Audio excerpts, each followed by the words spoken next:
हुजूर ने फरमाया हर इंसान के साथ एक शैतान है।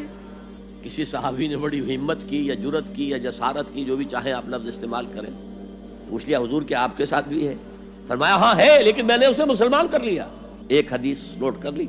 दूसरी हदीस, इन्ना शैतान यजरी मिनल इंसान मजरा दम, शैतान तो इंसान के वजूद में खून की तरह गर्दिश करता है। अब उससे कैसे लड़े? जो कैंसर सारे जिस्म में फैल चुका उसका क्या करेंगे? कौन कौन से उज़्व को आप काटेंगे और फेंकेंगे? और खून ही के अंदर गर्दिश कर रहा है, तो उसका इलाज कैसे होगा? अब इकबाल कहते हैं, कुश्तने इब्लीस कारे मुश्किल अस्त, इब्लीस को मार देना, हलाक कर देना मुश्किल काम है। जहां के ऊ गुम अंदर आमाके दिल अस्त, इसलिए कि वो तो दिल के अंदर, दिल की गहराइयों में जाकर डेरा लगाता है, खून के साथ गर्दिश कर रहा है। क्या करोगे?